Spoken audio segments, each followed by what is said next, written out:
Chocolate day होता है और भी बहुत सारे फ्रेंडशिप डे होता है, वैलेंटाइन डे होता है। तो ये सभी डेज में बहुत बिजी है। तो अभी टाइम आ चुका है, ये सभी days, culture activities, technical event, ये सबसे बाहर निकलने का टाइम आ चुका है। अब सेमेस्टर 2 के ऊपर ध्यान ही नहीं है किसी का।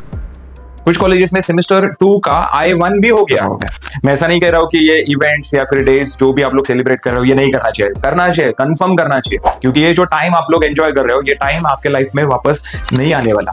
Second year, third year, last year में आने वाला, लेकिन उसके बाद तो कभी नहीं आने वाला। जो भी रिजल्ट लगा है, अच्छा है बुरा है, वो जितना जल्दी आप लोग एक्सेप्ट करोगे। बहुत सारे बच्चे हैं वो बोलते नहीं सर मैंने फिजिक्स का पेपर बहुत लिखा था, मैं कंफर्म पास है, ऐसे कैसे मुझे फेल कर दिया।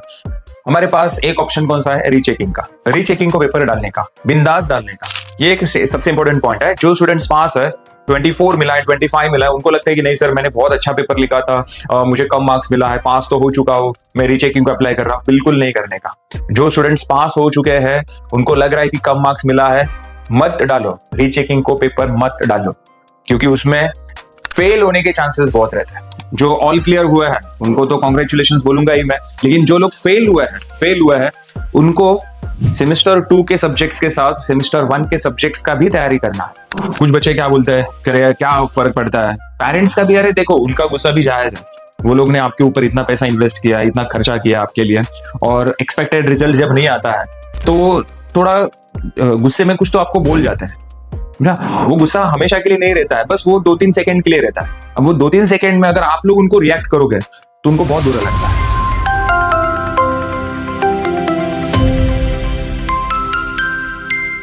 हेलो एवरीवन, सो कैसे हैं सब लोग?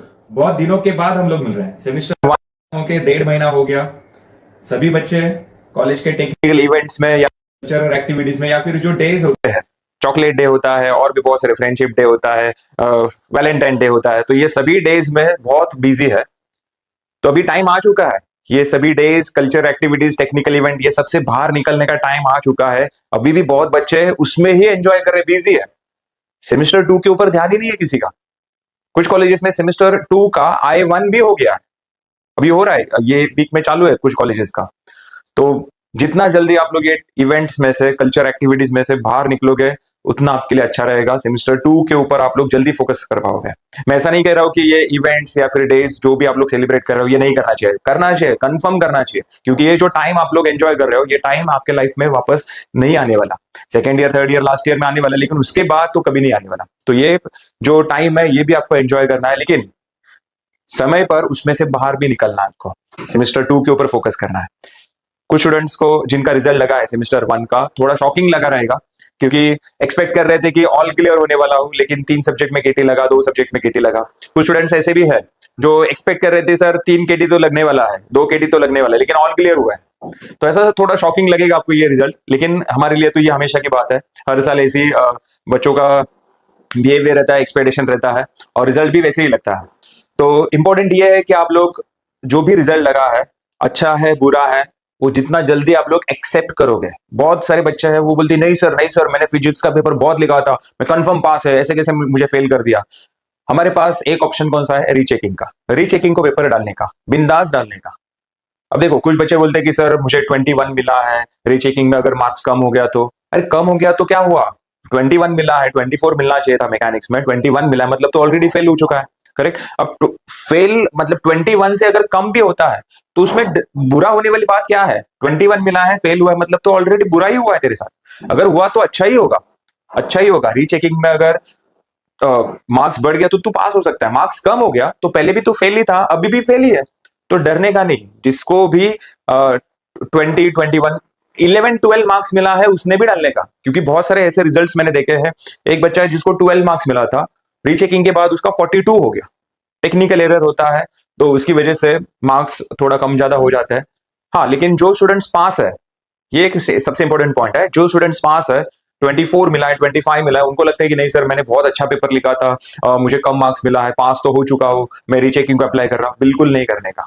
जो स्टूडेंट्स पास हो चुके हैं, उनको लग रहा है कि कम मार्क्स मिला है, मत डालो रीचेकिंग को पेपर, मत डालो, क्योंकि उसमें फेल होने के चांसेस बहुत रहते हैं, समझा? तो फेल होने से अच्छा कम मार्क्स मिला चलेगा, करेक्ट। तो जो भी रिजल्ट है वो पहले एक्सेप्ट करो, जो भी रियलिटी है एक्सेप्ट करो, क्लियर। एंड जो ऑल क्लियर हुए हैं उनको तो कॉन्ग्रेचुलेशन बोलूंगा ही मैं, लेकिन जो लोग फेल हुए हैं उनको सेमेस्टर 2 के सब्जेक्ट्स के साथ सेमेस्टर 1 के सब्जेक्ट्स का भी तैयारी करना है। उसके लिए प्रॉपर टाइम टेबल बनाना है। अपने आर्केडमी के जो केटी बैचेस है वो स्टार्ट हो चुके हैं, मैकेनिक्स हो या फिर बीडब्ल्यू मैथ्स हो, केटी बैचेस स्टार्ट हो चुका है, तो आप उसमें एनरोल कर सकते हो। चलो उसके बारे में हम लोग बाद में कभी डिस्कस करेंगे, उसके रिलेटेड में इमीडिएटली एक वीडियो लेके आऊंगा। लेकिन आज हम लोग पहले रिजल्ट के बारे में बात करेंगे। सो सेमेस्टर 2 के ऊपर आप जितना जल्दी काम शुरू करोगे, पहले ये टेक्निकल इवेंट में से बाहर निकलो रे, कल्चर इवेंट ये सब डेज वगैरह जो है वो सब में से बाहर निकलो तुम लोग। क्लियर? सेमेस्टर 2 के ऊपर फोकस शुरू करो अभी, और जो आपके केटी सब्जेक्ट्स है उसका भी बीच बीच में आपको पढ़ाई करना है। अब टाइम टेबल कैसे करना है उसके रिलेटेड मैं अलग से एक वीडियो आपके लिए लेके आऊंगा। तो आज मैं यही बोलना चाहता हूँ कि जो रियलिटी है वो एक्सेप्ट करो। एंड सबसे इंपॉर्टेंट, जो स्टूडेंट्स पास हो चुके हैं, देखो जो स्टूडेंट्स फेल है ना, उनका मुझे टेंशन बिल्कुल नहीं है, बिल्कुल टेंशन नहीं है, क्योंकि वो आगे जाके ये सब्जेक्ट्स जो है वो क्लियर करने ही वाले हैं, उसमें कोई डाउट नहीं है। लेकिन जो स्टूडेंट्स पास हुआ है ना, जो ऑल क्लियर हुआ है, वो कैसा है, वो थोड़ा जमीन से 2 फुट ऊपर रहता है। ओवर कॉन्फिडेंस आता है उसमें, ओवर कॉन्फिडेंस। उनको उनको लगता है कि मैंने पूरा जंग जीत लिया, अब मुझे कोई हरा नहीं सकता है, सेमेस्टर 2 ऐसे ही निकल जाएगा मेरा, ऐसे ही मैं इंजीनियर बन जाऊंगा। ऐसा नहीं रहता है। तो सेमेस्टर 1 में जो लोग ऑल क्लियर हुआ है उनका टेंशन तो मुझे बहुत रहता है, क्योंकि ये ओवर कॉन्फिडेंस में जाते हैं, और ओवर कॉन्फिडेंस की वजह से सेमेस्टर 2 में 2-3 केटी लगने का चांस रहता है। मैं हमेशा ऑल क्लियर स्टूडेंट्स को बोलता हूँ कि जब आप लोग सेमेस्टर 1 में ऑल क्लियर होते हो ना, तो सेमेस्टर 2 में भी आपको ऑल क्लियर होना ही पड़ता है, होना ही पड़ता है। क्यों होना पड़ता है? जैसे कि देखो, अभी 2-3 दिन पहले का आपको एग्जाम्पल देता हूँ। इंडिया और पाकिस्तान का मैच था, बराबर। T20 वर्ल्ड कप चालू है जिसमें इंडिया और पाकिस्तान का मैच था।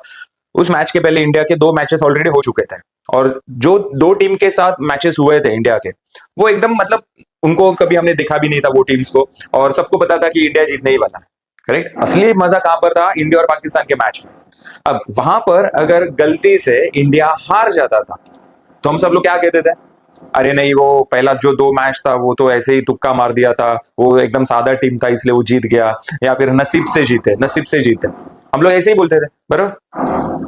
अगर पहला 2 मैच जीता है तो तीसरा मैच जो है वो जीतना ही पड़ता है, नहीं तो लोग क्या कहेंगे? नसीब से जीता, तुक्का मार के जीता, मैच फिक्सिंग था, ये सब हम लोग बोलना शुरू करते हैं। तो सेम ऐसे ही सेमेस्टर 1 में जब आप लोग ऑल क्लियर होते हो, तो सेमेस्टर 2 में आपको ऑल क्लियर होना ही पड़ता है, नहीं तो आपके जो रिलेटिव्स है या फिर जो नेबर्स है वो लोग तो बैठे चांस ढूंढ रहे हैं। आप कब सेमेस्टर 2 में फेल हो जाएंगे और आपको वो ताना मारेंगे कि देख, तू सेमेस्टर 1 में जो पास हुआ था वो नसीब से पास हुआ था, तुक्का मार के पास हुआ था, तेरा नसीब अच्छा था, तेरा पेपर एक अच्छे इंसान के पास गया था, लू चेकिंग हुआ था, इसलिए कॉपी करके पास हुआ, ऐसे भी लोग बोलते हैं। क्लियर? तो जो लोग ऑल क्लियर हुए हैं उनका जिम्मेदारी और बढ़ गया है। सेमेस्टर 2 में भी आपको ऑल क्लियर होना ही पड़ेगा। क्लियर? अब जो लोगों को केटी लगा है, तो उनके लिए मैं एक बात बोलूंगा कि विदाउट केटी इंजीनियरिंग कंप्लीट करना बहुत ही डिफिकल्ट है, बहुत डिफिकल्ट। अब होता क्या है, जिसको फर्स्ट ईयर में केटी नहीं लगता, हो सकता है उसको सेकंड ईयर में केटी लगे, सेकंड ईयर में नहीं लगा तो थर्ड ईयर में लगे। करेक्ट? तो केटी ना कभी तो लगता ही है, ये ऐसा ऊपर नीचे तो होता ही रहता है। विदाउट केटी इंजीनियरिंग करना थोड़ा डिफिकल्ट है। हाँ, कुछ लोग कर लेते हैं, जो थोड़ा एक्स्ट्रा ऑर्डिनरी रहते हैं वो कर लेते हैं, विदाउट केटी इंजीनियरिंग कर लेते हैं। लेकिन केटी के साथ भी अगर आपका इंजीनियरिंग होता है तो भी उससे कुछ फर्क नहीं पड़ता है। इंपॉर्टेंट ये है कि आप लोग उस प्रॉब्लम को कैसे फेस कर रहे हो, गिव अप नहीं कर रहे हो। करेक्ट? गिव अप कर दिया तो गए, फिर आप लोग हर चीज पर गिव अप करना शुरू करते हो। जैसे कि अभी 2-3 दिन पहले रिजल्ट के बाद बहुत सारे स्टूडेंट्स मुझे मिलने आ रहे हैं, पेरेंट्स भी आ रहे हैं मेरे साथ मुझे मिलने के लिए। 2-3 दिन पहले मुझे एक कल्याण ब्रांच में स्टूडेंट मिला था, उसके पेरेंट्स भी आए थे, और उसका रिजल्ट बहुत खराब था, बहुत खराब था।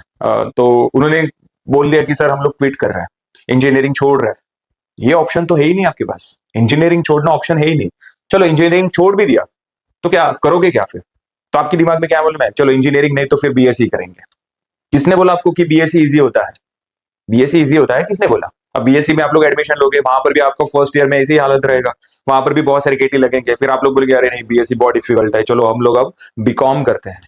बीकॉम, आपको किसने बोला कि बीकॉम इजी होता है? एक बार इंसान एमबीबीएस कर सकता है, इंजीनियरिंग कर सकता है, सीए नहीं बन सकता। सीए बनना मतलब बहुत बड़ा टास्क होता है। कॉमर्स किसने बोला कि आपको इजी है? चलो आपने कॉमर्स में एडमिशन लिया, वहां पर भी फर्स्ट ईयर में बहुत सारे केटी लग गए, फिर आपने सोचा कि नहीं चलो कॉमर्स छोड़ देते हैं, अभी हम लोग बीए करते हैं। क्यों? क्योंकि बीए तो सबसे इजी है ना? सबका किसी ने किया है क्या? नहीं। लेकिन ये बरसों से ऐसा हम लोग एज्यूम करते आ रहे हैं कि साइंस डिफिकल्ट है, साइंस के बाद कॉमर्स, कॉमर्स के बाद आर्ट्स, आर्ट्स बहुत इजी रहता है। तो ऐसा भी नहीं है, आर्ट्स में भी आपसे आर्ट्स होगा भी नहीं। क्यों नहीं होगा? कितना भी इजी रहने तो आर्ट्स होगा ही नहीं। क्यों? क्योंकि आपको आदत पड़ चुका है ना, गिव अप करने का आदत पड़ चुका है। एक बार इंजीनियरिंग में फेल हो गए, बीएससी में फेल हो गए, मतलब कि हम लोग इजी वाला रास्ता ढूंढ रहे हैं। जब ये आदत पड़ता है ना इजी वाला ऑप्शन ढूंढने का, तो आप लोग पहले ही हार चुके रहते हैं। तो लाइफ में आपके कितने भी प्रॉब्लम्स आने दो, गिर गए आप लोग, चलेगा, नो प्रॉब्लम। आपको फिर से उठना है, फाइट करना है। मैं हमेशा कहता हूँ कि बॉक्सिंग मैच में जो बहुत ज्यादा किक मारता है, बहुत ज्यादा फाइट करता है, वो अच्छा बॉक्सर होता है क्या? बिल्कुल नहीं, वो अच्छा बॉक्सर होता ही नहीं है। अच्छा बॉक्सर वो होता है जो बहुत मार खाता है, बहुत मार खाता है, बहुत मार खाता है, फिर भी खड़ा रहता है। वो असली बॉक्सर होता है, वो असली फाइटर होता है। तो तुम लोग को भी वैसे ही अभी आपको फेस करना है। जो भी आपको केटी लगा है, टेंशन नहीं लेना है, डरना नहीं है, फेस करना जो भी है, समझा? हो सकता है इसमें आपका और थोड़ा रिजल्ट और खराब आएगा, लेकिन एक सुकून मिलेगा, चलो एटलीस्ट मैंने फाइट तो किया, गिव अप नहीं किया। नहीं आया एक्सपेक्टेड रिजल्ट, नहीं आया, चलेगा, नो प्रॉब्लम, हम लोग फिर से ट्राई करेंगे, समझा? तो गिव अप आपको बिल्कुल नहीं करना है। ऐसे बहुत सारे एग्जांपल्स है जो सेमिस्टर 1 ऑल डाउन है, ऑल डाउन, लेकिन सेमिस्टर 2 ऑल क्लियर, सेमिस्टर 1 भी उन्होंने ऑल क्लियर किया और सेकेंड ईयर में वो ऑल क्लियर होके गए। इमेजिन करो, एक स्टूडेंट ऐसा है जिसने 16 केटीज क्लियर किए, 16। इमेजिन करो क्या उसके दिमाग में टेंशन रहेगा, क्या क्या प्रॉब्लम्स वो फेस करता रहेगा। क्लियर? एंड इसमें और एक चीज मैं आपको बोलूंगा, पेरेंट्स, देखो पेरेंट्स थोड़ा गुस्सा करते हैं रिजल्ट लगने के बाद, तो उनको रिएक्ट नहीं करना है। कुछ बच्चे क्या बोलते हैं, करे क्या फर्क पड़ता है, पेरेंट्स का भी, अरे देखो उनका गुस्सा भी जायज है। वो लोग ने आपके ऊपर इतना पैसा इन्वेस्ट किया, इतना खर्चा किया आपके लिए, और एक्सपेक्टेड रिजल्ट जब नहीं आता है तो थोड़ा गुस्से में कुछ तो आपको बोल जाते हैं, समझा? वो गुस्सा हमेशा के लिए नहीं रहता है, बस वो 2-3 सेकंड के लिए रहता है। अब वो 2-3 सेकंड में अगर आप लोग उनको रिएक्ट करोगे तो उनको बहुत बुरा लगता है। तो उनको आपके ऊपर गुस्सा करने का भी हक नहीं है क्या? आप फेल होते हो तो आप लोग को वो बोल भी नहीं सकते क्या? बोल सकते हैं, क्यों नहीं बोल सकते? आपको नहीं चिल्लाएंगे, आपके ऊपर गुस्सा नहीं करेंगे तो किसके ऊपर करेंगे? नेबर के ऊपर करेंगे? नहीं। तो रिएक्ट बिल्कुल नहीं होना है। उनको थोड़ा, उनका गुस्सा शांत होने के बाद उनको वापस आपको थोड़ा भरोसा दिलाना है कि पापा मैं इस बार फेल हो गया, चलेगा, बस एक बार मेरे ऊपर विश्वास रखो। रखेंगे, 100% रखेंगे। आपके ऊपर विश्वास नहीं रखेंगे तो किसके ऊपर रखेंगे? करेक्ट? तो उनको अच्छे से एक्सप्लेन करो कि मैं इस बार बहुत मेहनत करूंगा, पूरी जान लगा दूंगा, मैं फिर से एक बार कोशिश करूंगा और इस बार ऑल क्लियर होके दिखाऊंगा। तो देखो ये टीनेजर जो होते हैं इनको थोड़ा लेक्चर लगता है, घर वाले या फिर कोई टीचर जब उनको अच्छी बातें बताता है, उसको लगता है कि यार क्या पका रहा है, ये क्या पका रहा है, लेकिन उसमें रिलेशन बहुत खराब होते हैं। तो प्लीज अपने पेरेंट्स को समझ के लो, वो अगर आपके ऊपर गुस्सा करते हैं तो आपको रिएक्ट नहीं होना है। उनका गुस्सा शांत होने के बाद आपको उनको थोड़ा एक्सप्लेन करना है, कॉन्फिडेंस देना है कि मैं इस बार बहुत मेहनत करूंगा, ऑल क्लियर हो जाऊंगा। ठीक है? और जो लोग ऑल क्लियर हुए हैं उनका फिर से एक बार मैं कॉन्ग्रेचुलेशन बोलूंगा उनको, लेकिन जो फेल हुआ है मैं उनके लिए फिर से एक बार बोलूंगा कि देखो, जीतने का असली मतलब जो है, मतलब जीतने का असली मतलब जो हारता है उसको ही पता रहता है। जीतने की असली वैल्यू जो है, असली वैल्यू जो हारता है ना उसको ही पता रहती है, समझा? तो जो लोग फेल हुआ है उनको पता है, उनका दर्द मुझे पता है, क्योंकि मुझे भी सेमेस्टर 1 में केटी लगा था। और मैं हमेशा कहता हूँ कि जो होता है वो अच्छे के लिए ही होता है। मैं आज प्राउड फील करके बोलता हूँ कि मुझे मैकेनिक्स में केटी था, मैकेनिक्स मैंने आज तक मोर देन 700 टाइम्स पढ़ा है, और मुझे उसी सब्जेक्ट में केटी था, जिस सब्जेक्ट में मेरा करियर बना है उसी सब्जेक्ट में मेरा केटी था सेमेस्टर 1। और होता क्या है, फर्स्ट ईयर सेमेस्टर 1 में हम लोग लाइफ में फर्स्ट टाइम फेल हो गया रहता है, तो हमें रिएक्ट कैसे करना है वही पता नहीं रहता है।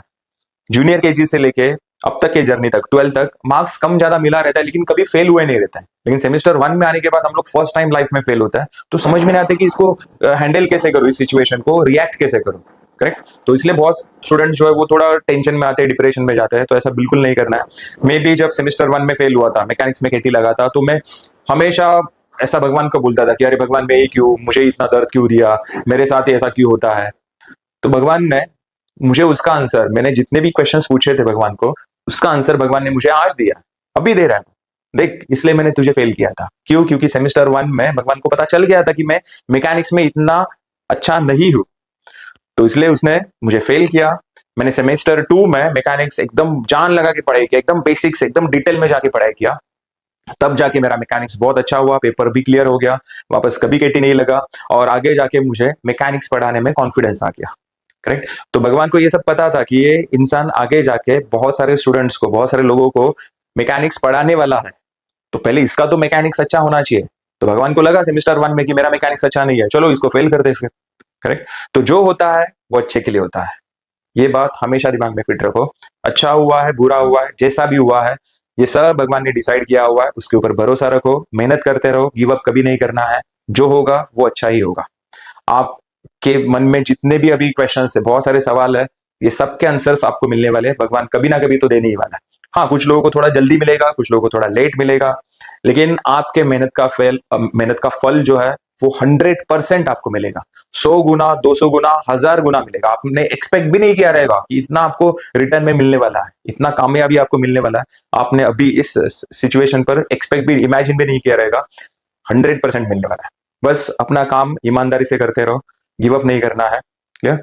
तो मिलते हैं फिर नेक्स्ट वीडियो में। जो भी रिजल्ट है एक्सेप्ट करने का है, टेंशन नहीं लेना है। और हाँ, सबसे पहले ये इवेंट्स में से जल्दी से बाहर निकलो, सेमेस्टर 2 के ऊपर फोकस करना शुरू करो। ये इवेंट्स वगैरह ये भी बहुत इंपॉर्टेंट है, इसको भी एंजॉय करना है, ये भी अपने लाइफ का पार्ट है। लेकिन हो गया अरे टाइम उसका, अभी निकलो बाहर। ठीक है, तो मिलते हैं फिर नेक्स्ट वीडियो में। थैंक यू, बहुत अच्छा लगा, बहुत दिनों के बाद हम लोग मिले, बहुत दिनों के बाद मैं आपसे बात कर रहा हूँ। सो वीडियो को लाइक करो, शेयर करो, कैसा लगा वीडियो कमेंट बॉक्स में लिखना मत भूलो। ओके, मैं वेट करूंगा आपका। Thank you.